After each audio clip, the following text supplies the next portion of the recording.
Hey, what's up mga kaballers? Maligayang pagbabalik sa aking channel. Halina't pag-usapan natin ang balita patungkol sa Big 3 nanograms GSW. Nagbabalik na, babawi na daw ang GSW.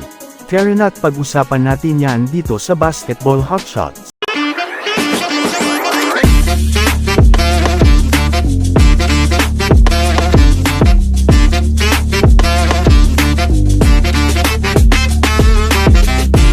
Una nga tayong ako mga kabowlers sa balitang pinakarason sa pagkatalo ng Lakers sa OKC.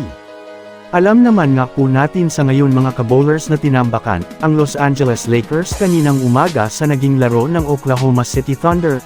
Well, bago pa man nga mga kabowlers magsimula ang laro mga kabowlers, ay ilan nga pong mga role players sa Lakers ay hindi makakalaro dahil na rin sa injury. Ayos naman sana yung simula ng laro ng Lakers at itong Oklahoma City Thunder. Ngunit pagdating nga ng second quarter mga kabowlers, ay bigla nga pong hamina ang depensa at ang opensa ng Lakers. Samahan mo pa mga kabowlers nang lumamaya ang Lakers, kaya naman sinamantala ng Oklahoma City Thunder. Pagtantong nga ng third quarter mga kabowlers ay dito na nga po nagsimulang hamina. Sa rebound ang Lakers kaya naman mas lalo pa nga pong lumobo ang kalamangan ng Thunder sa Lakers.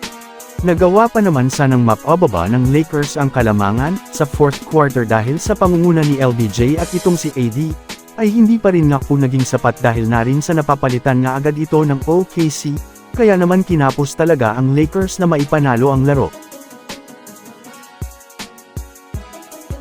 Samantala ako naman tayo sa naging laro ng Golden State Warriors, at ng itong Los Angeles Clippers sa ngayon. Bago pa man nga mga kabowlers magsimula ang laro ay kitang-kita na nga po mga kabowlers, na mukhang dahado na nga ang Warriors dahil na rin sa pagkakawala ni na Andrew Wiggins, Chris Paul at GP2. Ngunit sa pagsisimula nga po ng laro mga kabowlers ay talaga namang ipinapakita ng Warriors na hindi na nga talaga sila magpapatalo pa, sa pamamagitan ng kanilang Big 3 na sina Stephen Curry, Klay Thompson at itong si Draymond Green.